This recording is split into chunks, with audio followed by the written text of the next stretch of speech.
Welcome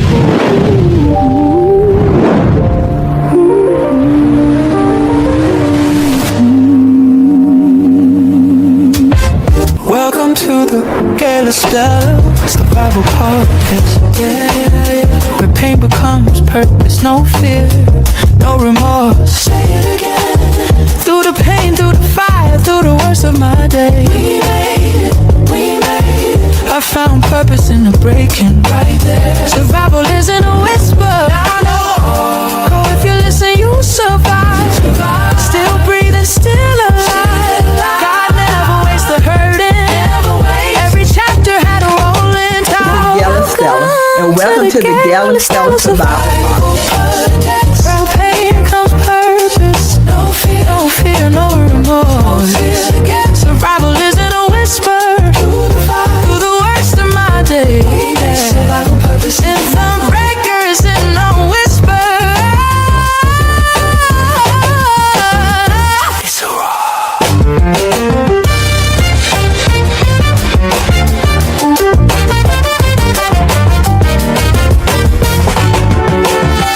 Hello, everyone. This is Gail Estella, and welcome to the Gail Estella Survival Podcast.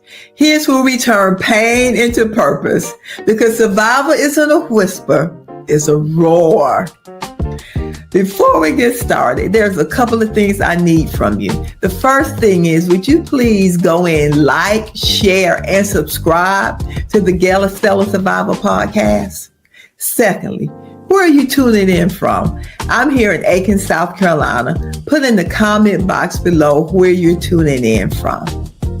Are you following me on all of my social media platforms? If not, please do so at Gail Estella. And lastly, Through It All by Gail Estella. Have you purchased your copy yet? If you haven't, it's not too late.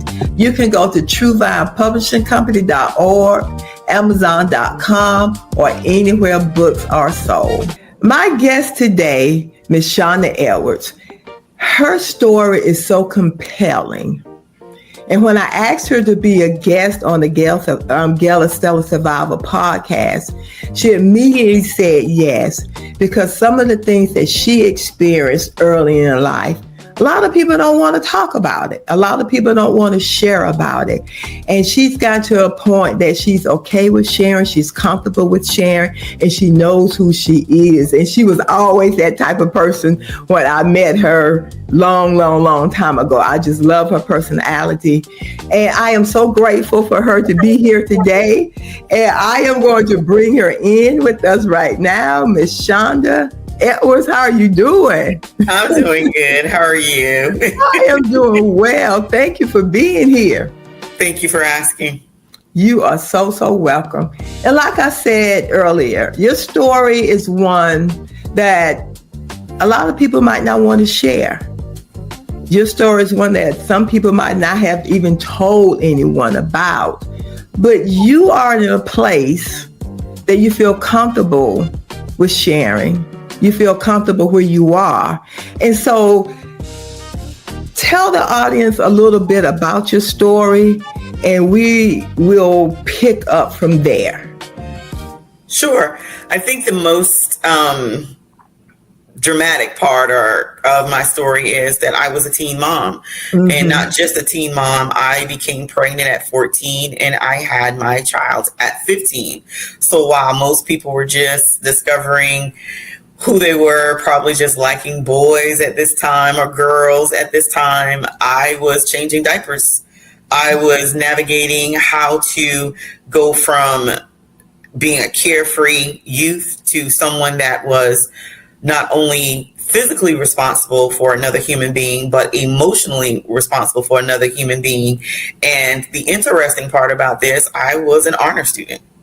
So I was on the track too of how am I going to navigate my academic career? Because college was always in my future. I didn't know after having my child how that was going to happen, but I knew it was going to happen.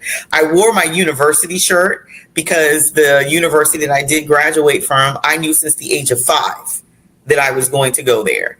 And I made it my life goal and my life mission that regardless of the current situation that I found myself in at the time, I was going to achieve my dream, and that was to graduate from Winthrop University, which I did.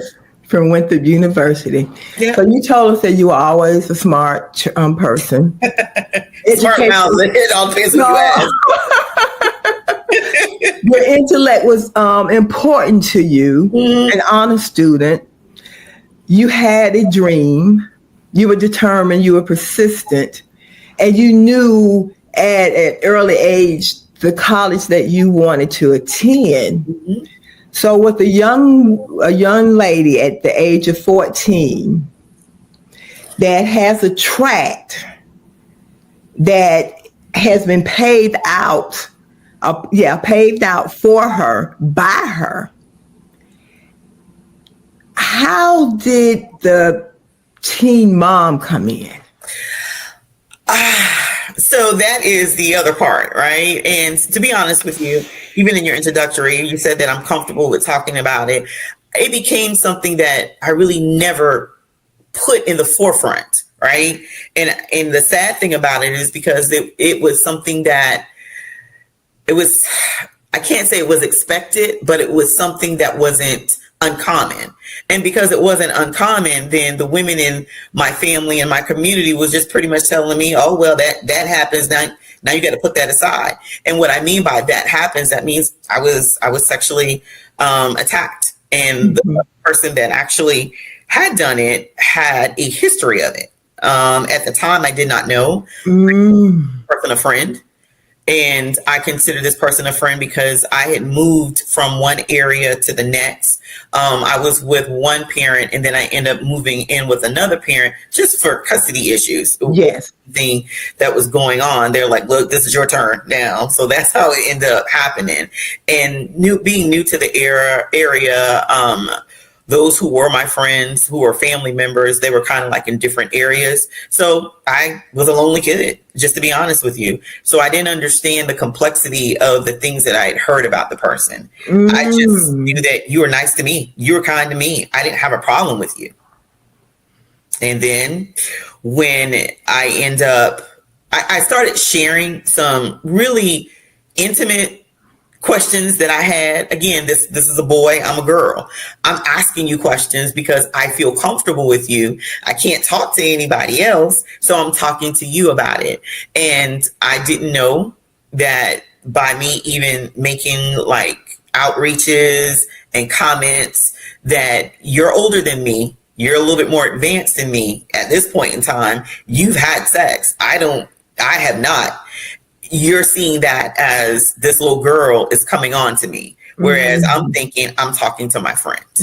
And I honestly will tell you this. I didn't even think anything happened. I honestly did not think anything happened because when the event in itself actually took place, while he was on top of me of how graphic this can get, I didn't really know that penetration in itself happened because I was so busy trying to fight.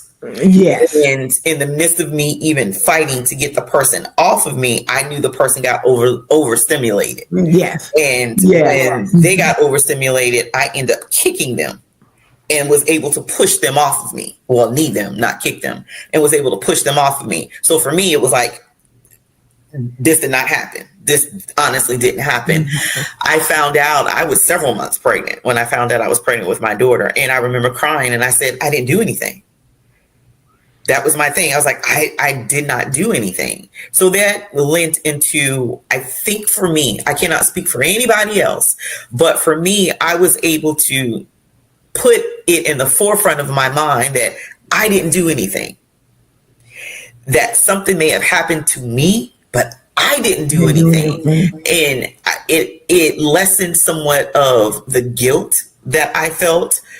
I grew up in a very religious household.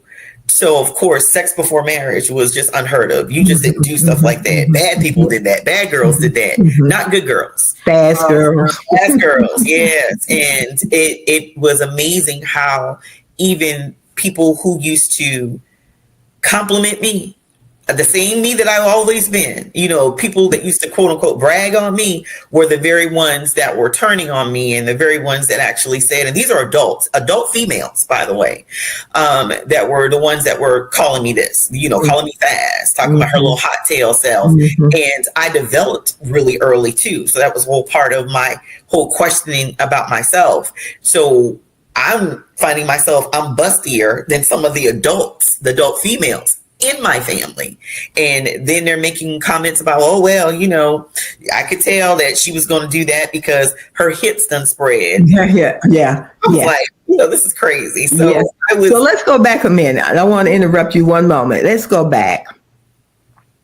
Because I heard you said that he had a history of assaulting young girls. How old was he? 17 or 18 at the time. He was 17 or 18. So he may have been considered as an adult. 18, he was considered as an adult. You were still a minor. Okay. And you confided in him. So I heard you say that he took advantage of that.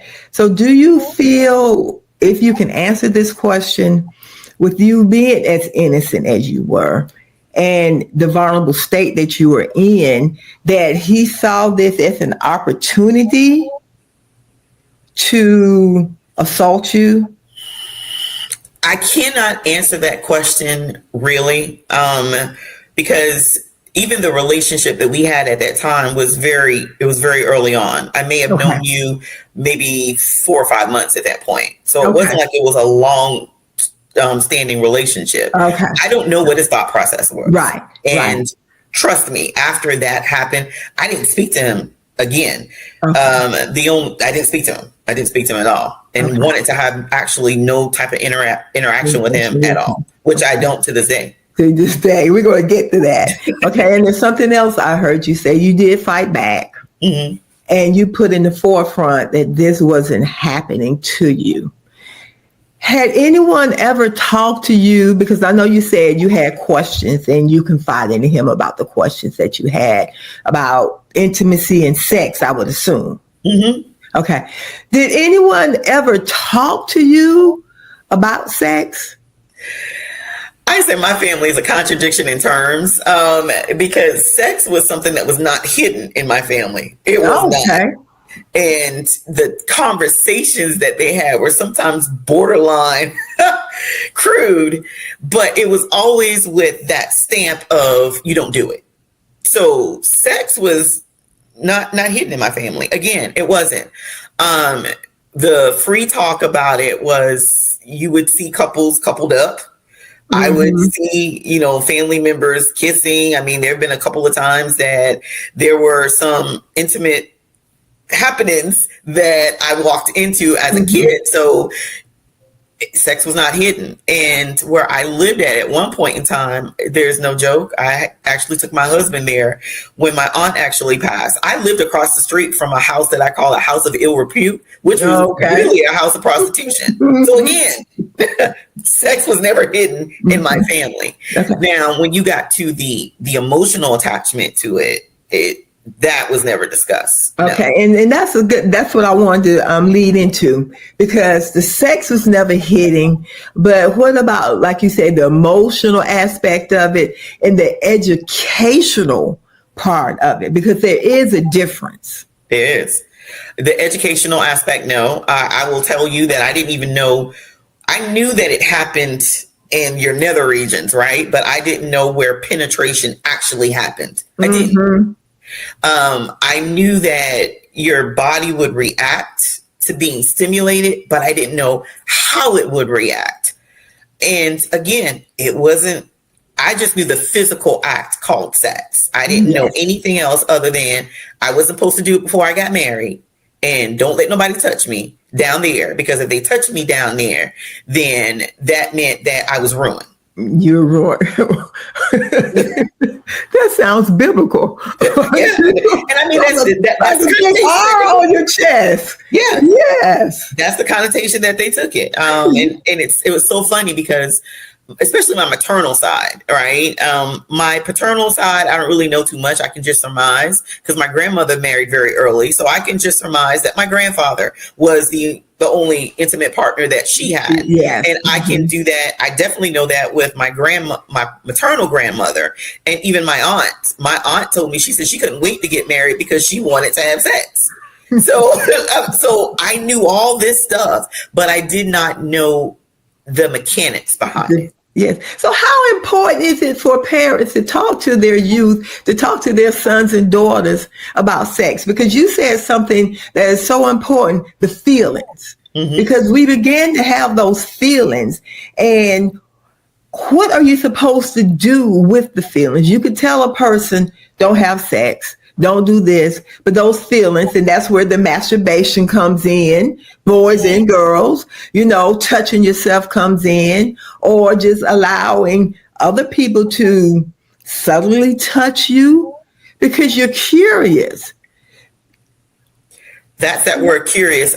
All my children will tell you that I pretty much ruin sex for them because I am very mechanical in my thought in my conversations with them. And I sat them down. I said, hey, look, if he touches you here, and I even get to the point that what body parts are going to get hardened for both the males and the females. Mm-hmm. I was very clinical when it came to talking to my kids, and even now to this day, about sex. And they'll tell me, Mama, we don't even want to hear it because we don't even want to hear it. You just make it.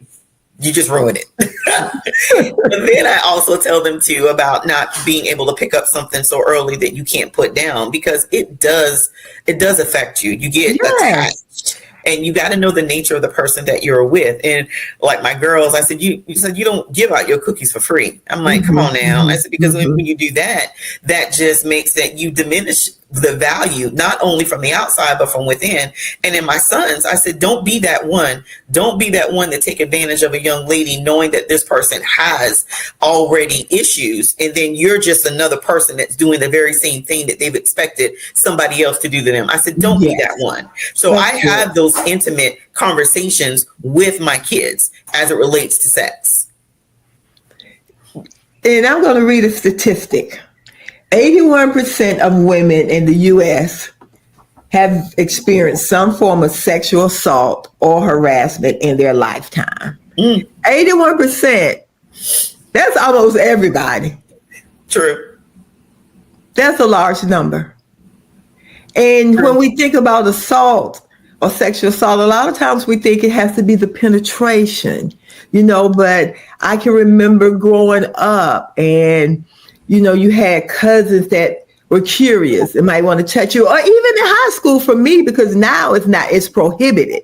But I can remember in high school, because like you said, shapely, I was a hippie person. And I can remember guys feeling on you, touching you or touching your hips. And, if you had to walk by a group of guys, you would deviate and go another way because you just didn't want to go through that tunnel and risk the fact of being touched.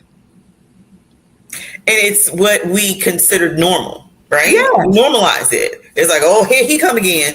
Or and like you said, you go to the side, or you make sure that they couldn't touch your rear end, but then that left you exposed if you were busty, because I've always been that too. That left you exposed. They're going to touch whatever it is that they felt that they can get access to touch. And then if you made any type of alarm about it, they're like, oh, well, you shouldn't have gone over there. So you mean to tell me I can't walk?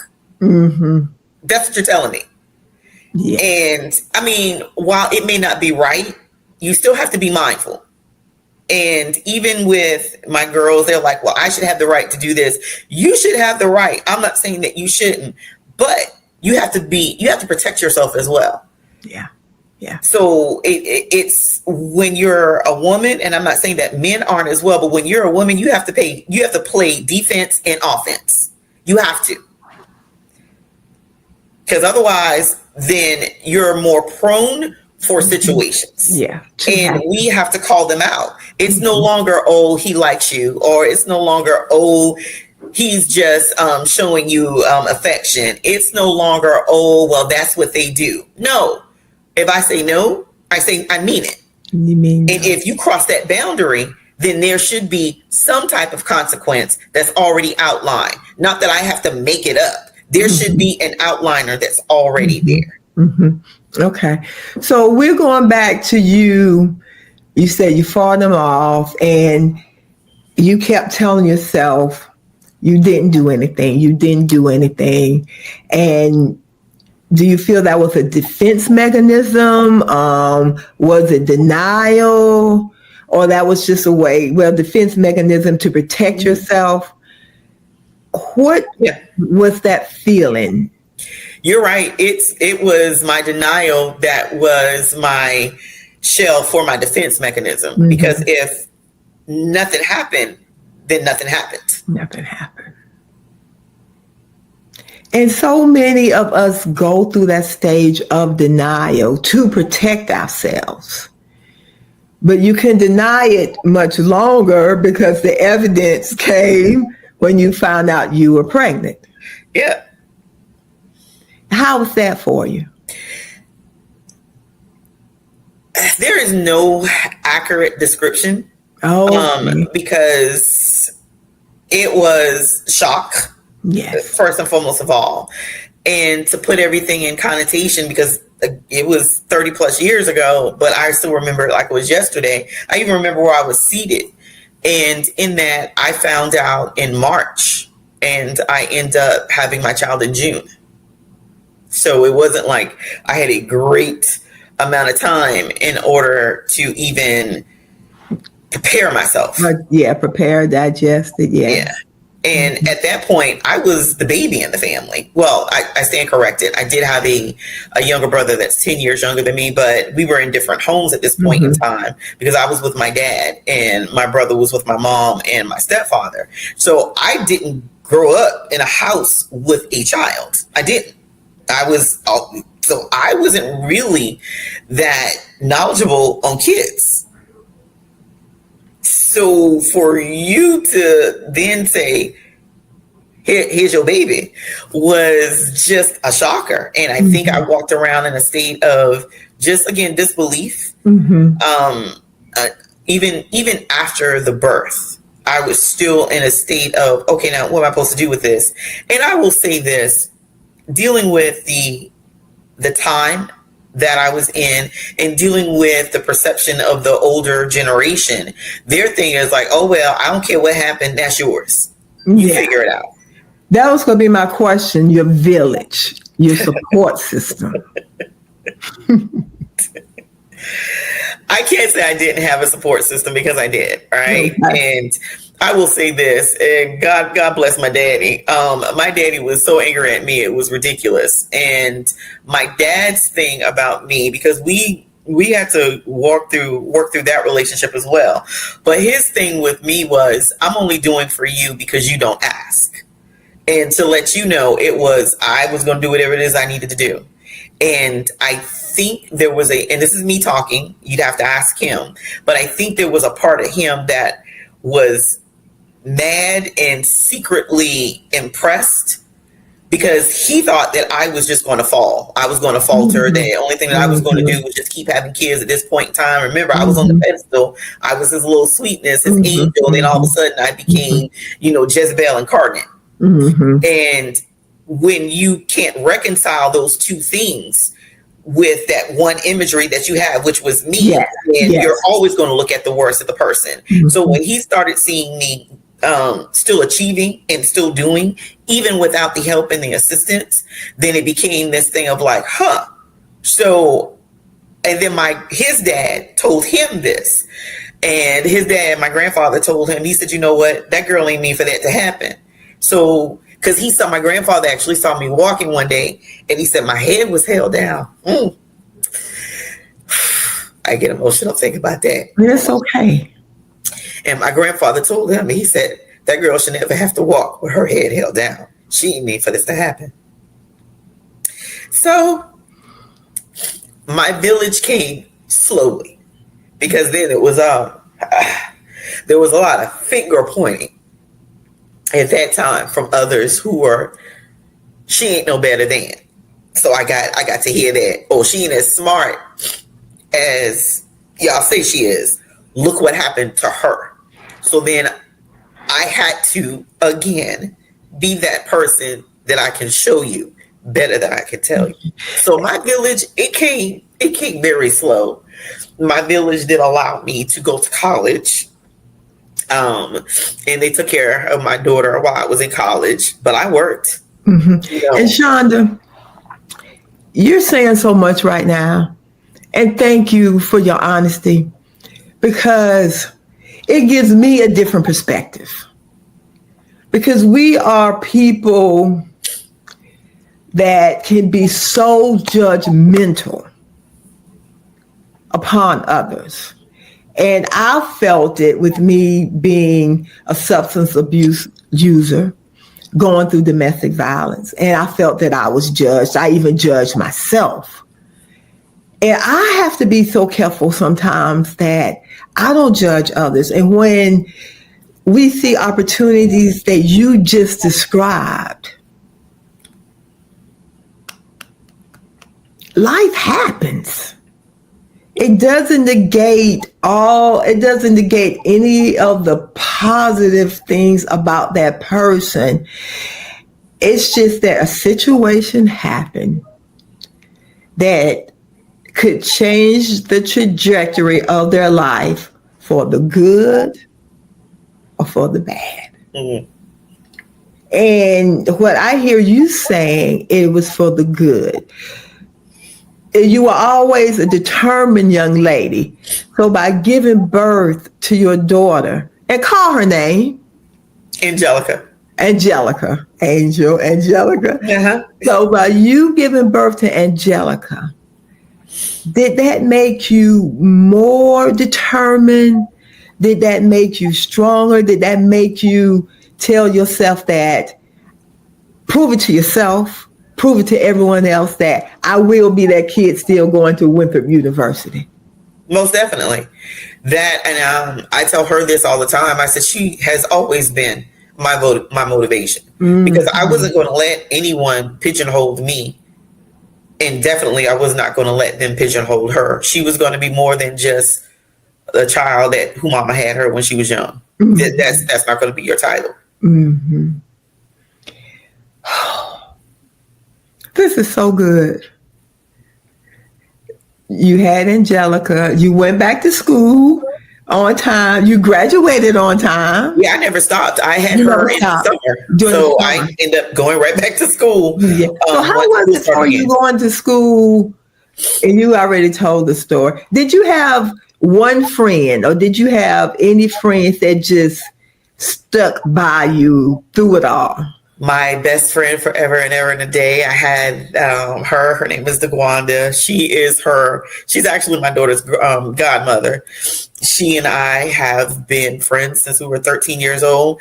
And honestly, she too came from a very old fashioned type family. I shouldn't say old fashioned, traditional type family. Mm-hmm. And whereas a lot of parents were pulling their kids back from, don't hang with that fast girl, her parents may have thought it, but they never said it.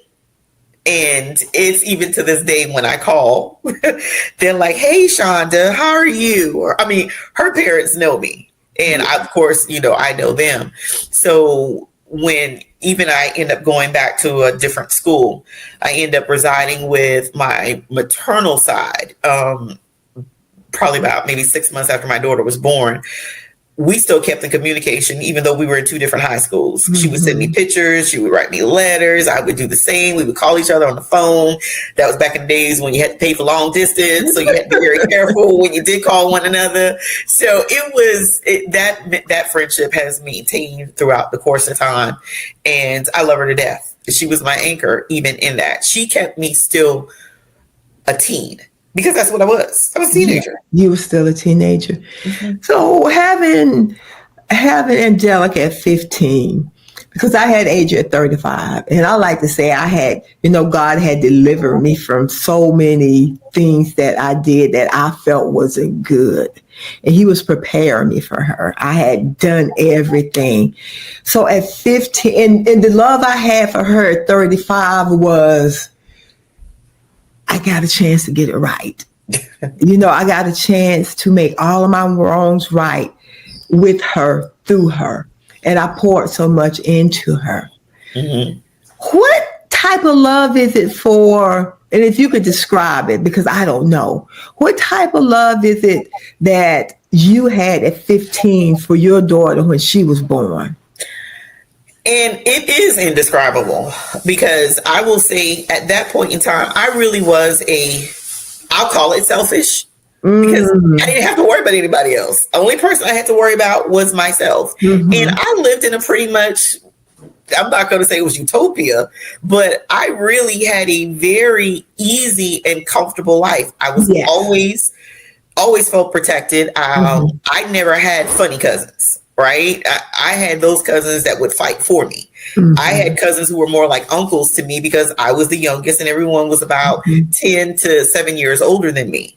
So I've always felt very protective. My dad made me feel protected. My grandfather made me feel protected. I never had a negative imagery of a man in my life. Now, there may have been like I had an uncle that was a drunk and he was abusive, but he was still nice to me, right?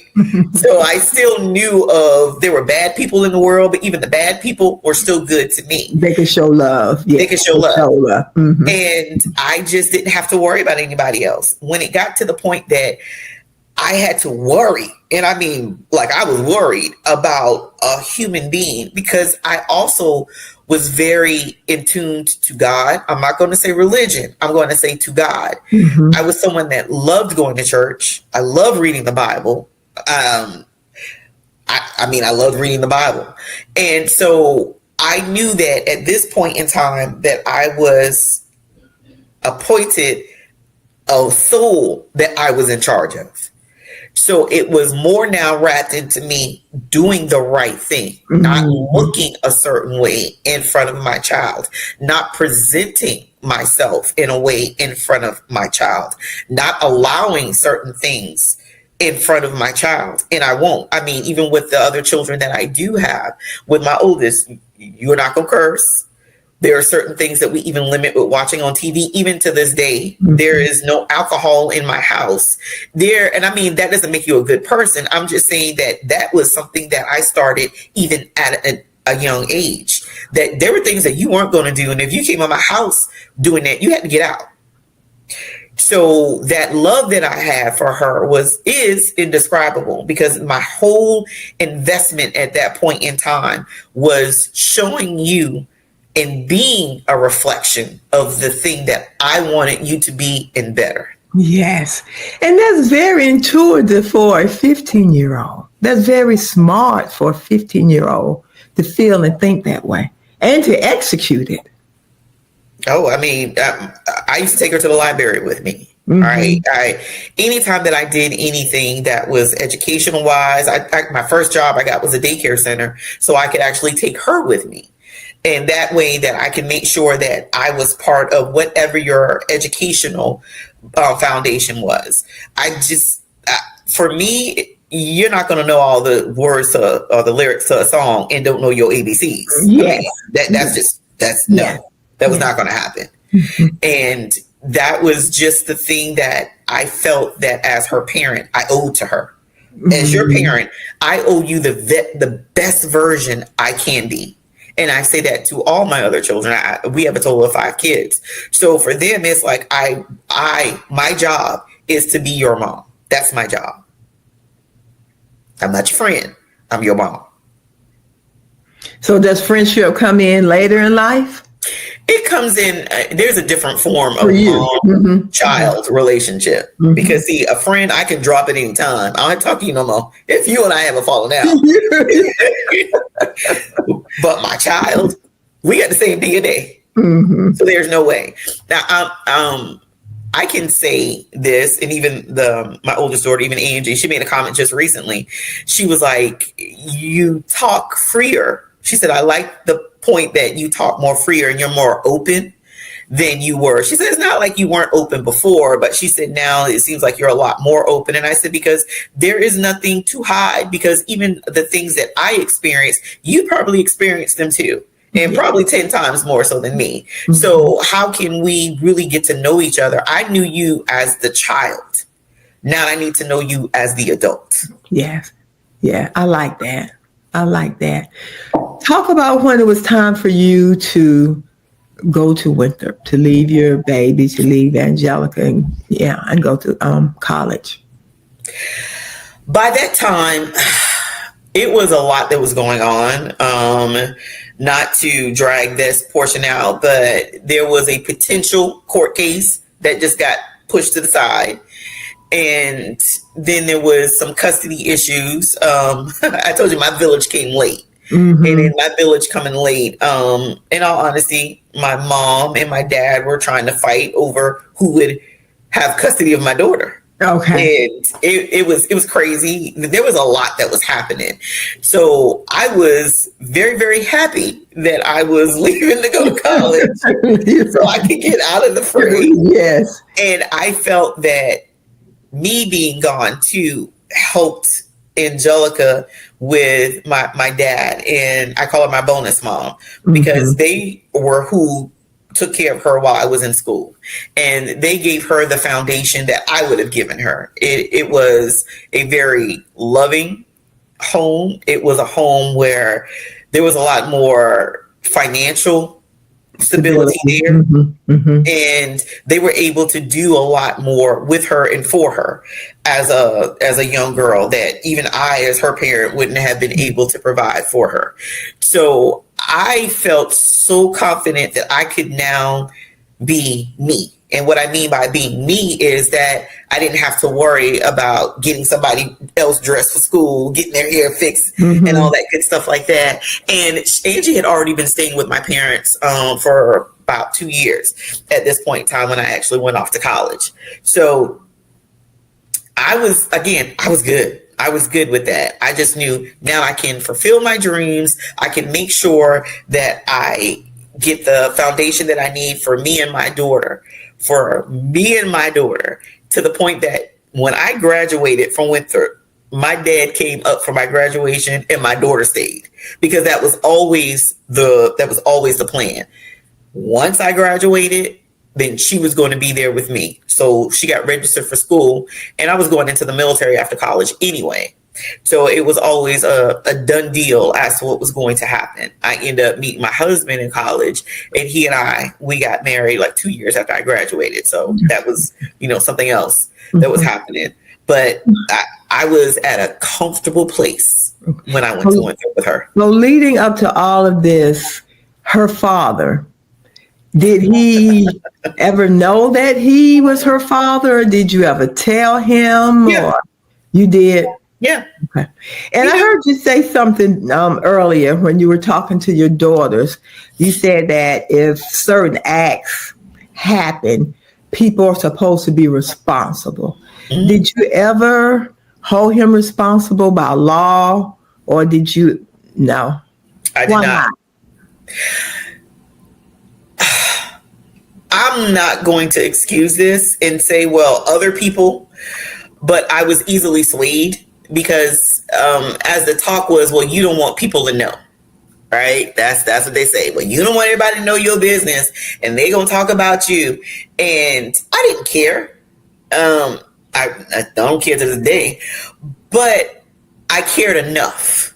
Yes. That I allowed. It was easier. Let me stop lying. I did care enough. It was just easier to, again, when you're in that denial and you don't want stuff to keep coming up, and you don't want triggers to come up. Yes. It's easier just to let it go. And now, if that would have happened if I was older, would I have done the same thing? Probably not. Because I can tell you this: nothing of that nature happened to me afterwards. Nothing. So I can't think that. I know age was a contributing factor, and just being scared. Yeah.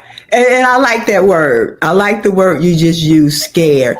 Because even when you think about, those types of incidences now with adults that transpire, a lot of people still don't get the law or get the policeman involved, because I work for a domestic violence shelter. And I remember hearing some of the volunteers saying that even in the, at the hospital, when the victims come in, they may get cleaned up, they may give their reports, but they don't want the police involved. And that is because, like you're saying, the triggers, the feelings, being scared, denial, embarrassment, whatever it may be. Some people may just feel that it's easier to put it behind them and just to move forward. Yeah. And what a lot of people don't know, because I didn't even know at the time, is that because of my age, when I first went in to the hospital, the DSS is already involved. I was 14 when I was first pregnant. So again, like I said, DSS was already involved. I don't remember when I actually said who was the father, but in the beginning, I didn't even admit that even to the professionals. So, but there's no type of warming you up to that point. You just end up having these official individuals coming in your face, asking you questions, and no one really preparing you for what that was. So just the onset of it was very daunting. So I didn't want to go do anything else that was even more, in my mind, traumatic than the actual event, with these foreboding individuals coming to you, starting to ask you all these personal questions. It's like, nah, I'm good. I didn't want anything else. And trust me, nobody else in my family wanted anything else either. That makes sense. So let's fast forward to today. You've gone through that. How are you now psychologically with everything that has happened? Do you still think about it sometimes? Are you still triggered sometimes, maybe when you hear something on the news? How are you now psychologically and emotionally? So to be very, very transparent, I thought about it none at all. If it wasn't for the fact that, I have my daughter, that'd be just a blip in time for me. Mm-hmm. It wasn't really a soul-searing or gut-wrenching episode that made me it didn't. And I will say this, as I said when I found out that even my daughter had some feelings, because I didn't really tell her the story. I didn't feel like it was important. That's my bad. But when she started hearing these little rumblings, and then would ask me, because she's always known who he is, she's known who his family is. There was never any secret in regards to that.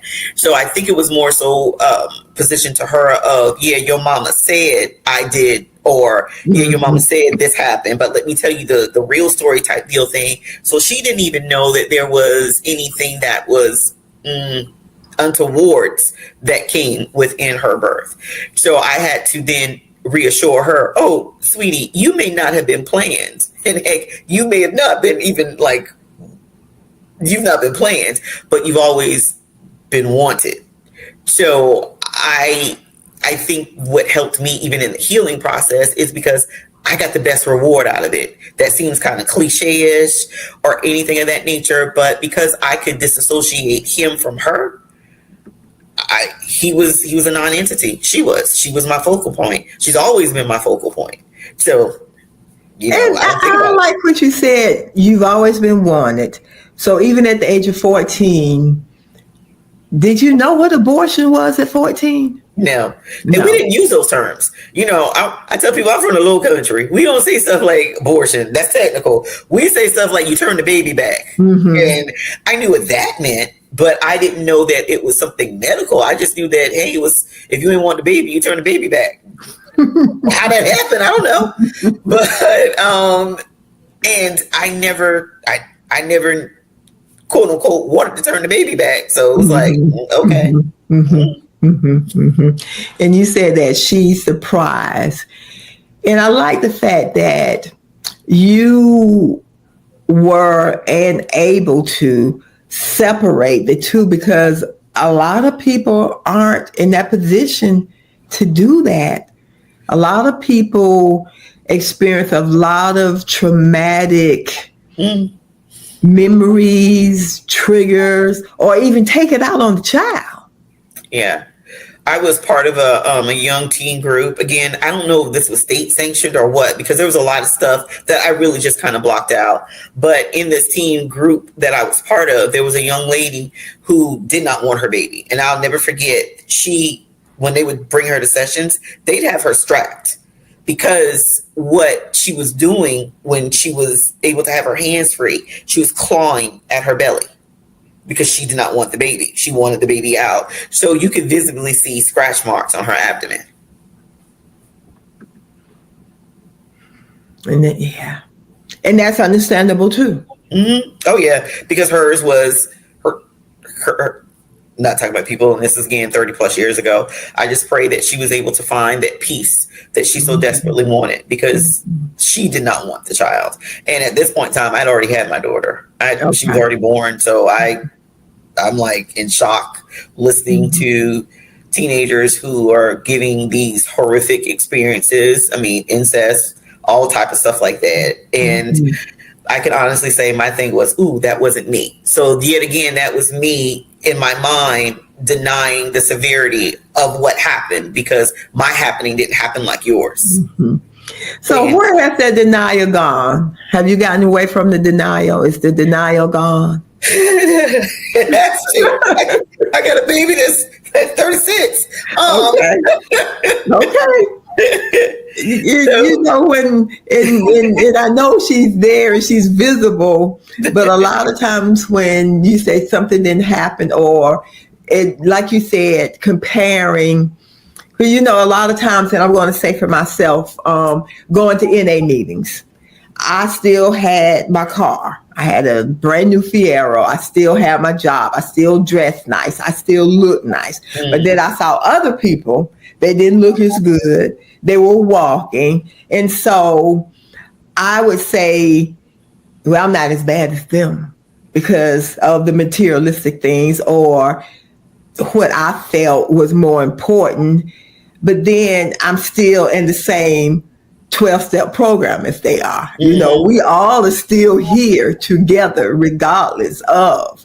And so I guess that's what I meant by that when you were saying, you know, you saw them scratching and you saw some that had gone through incest. And then sometimes we tell ourselves, well, my story isn't that bad.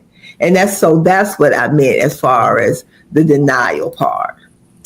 I'm starting to, and it's a long process, because even now, even to this day, I still make excuses. And I still even give myself some blame for it. Well, if you if you didn't do, well, if that's the worst thing that happened, then you landed on the good end of it. And it's really not a focal point of conversation for me ever. It took me years and years and years and years to even say the word sexual assault, let alone like rape, because my mind is still telling me that didn't happen, because we still have a connotation in what that means. And so I think even for my healing, that my healing allowed me to still go on and do things, and because I didn't put myself in that category. Now, is that healthy? I don't know. Only time is going to reveal. Because everyone tells me anytime that they meet me, they say, every time I see you, you're smiling. And sometimes there's a storm that's brewing in here. So I don't know if I'm good at just coping, or if there truly is, that's just the way that I feel. So with that, I don't know where I'm at with the denial, because I know it happened. I don't try to pretend that she came here by some other means. I just don't talk about it. And in my don't talking about it is because it's just not something that I harbor on. I can't. Yes. And that's understandable. Did you ever go to therapy or treatment, therapy, counseling? I had to go. Like I said, the state requires you to. And I did a when I went to move back in with my grandfather, there was a lot of stuff that the state at that time was giving in regards to like therapy sessions or anything for young mothers. So I did take advantage of a lot of the things that they had available. So there was some group therapy sessions that I made myself go to, and it was no one making me. I went. And in that process, it was kind of funny. I found myself sometimes leading some of the sessions. Like the counselor would be like, well, Shonda, what do you think? And I'm like, what? And I was still a teen myself. And I was given some points because, to be honest with you, a lot of the young ladies that I went through those sessions with, some of them were high school dropouts, or they were working towards their GEDs. And some of them had dependency issues, whereas I had none of that. And then you talk about the village. Yeah, my village came late, but when my village came, they were there. They were locked in. I mean, there was nothing we didn't need. And some of these young ladies didn't even have that. Mm-hmm. And so what I hear when you said that the therapist would call on you, basically you were a role model, you were an inspiration, you were that one that they could look at to tell that they too can be like you. They don't have to be where they are because of what happened to them. Mm-hmm. And I mean, I was an anomaly. And here's the thing. If I had to recount how many people of color was there, it was me and maybe like one or two other people of color. The majority of those in the room were not. They were not. They were the others. And some of them came from very impoverished background. And so, like me too, who what we would all consider working middle class, that was my family's background. We still were at the same titling as those that was impoverished, who were of another ethnicity. And the thing that we were saying, well, you just got to go on, deal with it, get over it. That's what they were being told. Yes. But they were being told without any of the resources. Yes. So it was very eye-opening too for me at that point in time. I'm like, wow. Whereas I think that I am, my life, again, like I said, it wasn't utopia, but it was a very good life. Whereas someone else, they're being taught basically the same type of craziness that I'm being taught, but I think that my life is okay. Whereas they've been taught, well, that's just a burden that you're going to have to bear as a woman. Ooh. Okay. So, but I heard others were repeating the same thing. So it was an eye-opening experience. And again, I was an anomaly. I think I was the only one that was still in high school. How important is mindset? Very. But it's what feeds into that mindset. Again, I knew at a very early age who I was. I knew whose I was. When my grandmother passed away, she left me my little book of Bible stories, and I was 8 years old. So I read that little book of Bible stories at the age of 8. I knew when God told me that I was wonderfully made. Yes. That's what I am. You can't take that from me to this day, and I'm 51 years old. Mm-hmm. So no. And that's where my mindset came in.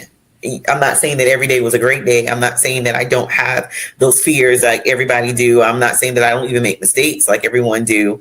I don't say that I don't question myself at time, but guess what? I'm wonderfully made. You're wonderful. So who are you? You're wonderfully made. Yes. Yes, I love that scripture. Yeah. Yes, this has been really, really good. This has been good. And your daughter now is married with her own family, right? Well, that's my youngest, okay. Not my oldest. My oldest is not married and she doesn't have any kids. Okay. She told me she raised her brothers and sisters. She don't want none. and so the two of your relationship is good. This is a like a Cinderella story. No, they ain't, but okay. And the reason I say it is because, excuse me, everything about Cinderella's life wasn't pretty. True. Everything about her life wasn't pretty at all. And we're not going to even talk about the Prince Charming, because Prince Charming can come in so many facets. It doesn't have to be a male. It doesn't have to be someone that just comes in and saves us. It could be that you went on to Winthrop. You have your master's degree now. Mm-hmm. You got married. And to me, it speaks a lot about your husband's mindset. Because when we think about men, he could have easily thought, well, what were you doing? Why were you doing? You were only 14, you were only 15. And that could have been a deterrence for him. But he saw who you were. He saw who God was allowing you to become. And he knew what you were becoming. And he saw the type of mother that you were. So when I say the Cinderella story, your daughter, the two of you have a relationship. You know, I don't know her feelings, and I'm quite sure there could be some, but she hasn't allowed any of it to stifle her, to prevent her from becoming the person that could fit the glass slipper. You know what I mean? Yeah. Yeah. That's true. Yeah. So, that's true. Yeah. Those lenses, yes. Yeah. Yeah. So when I say that, we all start off, you know, we all can start off with the evil stepmom, the stepsisters, and the person that having to clean. But at the end, we could be the one with the glass slipper that everyone is looking at like, wow, she's wearing glass slippers now. Where everything she went through didn't prevent her from being able to wear the glass slippers. Well, thank you. Thank you.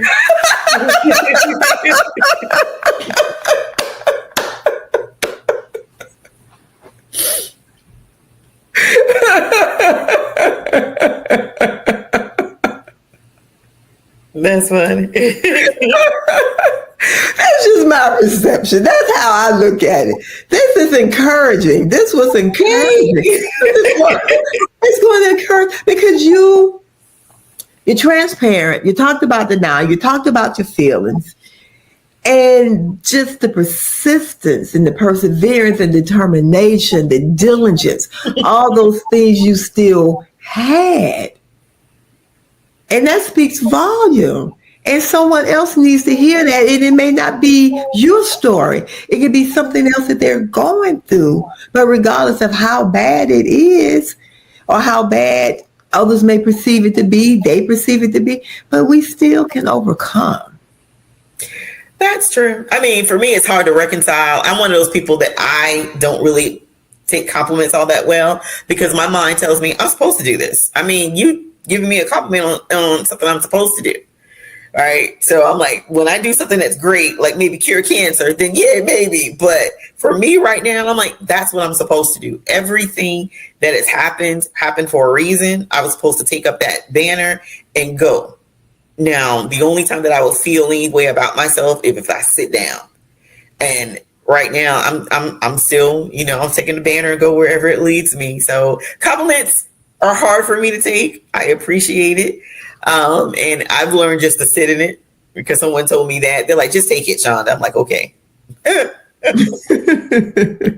Just take it, Shonda. Just take it. This has been good. So anything you would like to say before we close? Any words of inspiration, encouragement that you could give someone that might have experienced the same thing you experienced? If there is anything in particular, because it's hard because there's so many things that's wrapped up into your story, right? And there may be someone that says, well, I didn't have academics to fall back on. I think everyone has a skill. Like you're a beautician. I wish I knew how to do hair. I don't. That's why I got to pay people to do it for me. I wish I knew how to decorate. I don't. So there are other things that you can fall back on that it doesn't have to be something so grandiose that it's even going to make you bukus and bukus of money, but it can be something that sustains you. I think now in this technological era that we're in, people are looking at other people's lives and seeing that their lives looking so good on the screen, but not realizing the work or even the hardships or heartache that brought them to the forefront. And focus on your skills. And your skills may be that you're a mechanic. Your skill may be you're an electrician. Your skill may be you're a doctor. Your skill may be that you're an astronaut. Whatever it is, focus in on that, hone in on that, and let that be your driving force, regardless of what situation happened to you. Now, I believe in God. But I understand that there may be those that don't. If you believe in a higher power, I will always say to go to God. But if you believe in a higher power, tap into what your faith base tells you that is supposed to strengthen you and use that too as part of your foundation. We are not an island unto ourselves. We all need something to bring us to the point that we can actually reach our full potential. My cousin has this saying about not wanting to die on the vine, and that's always been my thing too. I don't want to die on the vine. I don't want my gifts to be something that don't transfer outside of me, because then how is it a gift?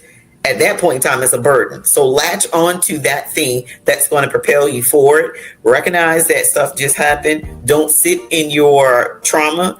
Don't sit in your misery, but still use your outside skill settings to impact you to move on. Thank you. Thank you. Thank you. This is the Gail Estella Survival Podcast. You just said a lot. But before we close, will you tell us 3 things that has helped you to survive? Ooh. Prayer, fasting, and family. Prayer, fasting, and family. I like that. Thank you. Thank you.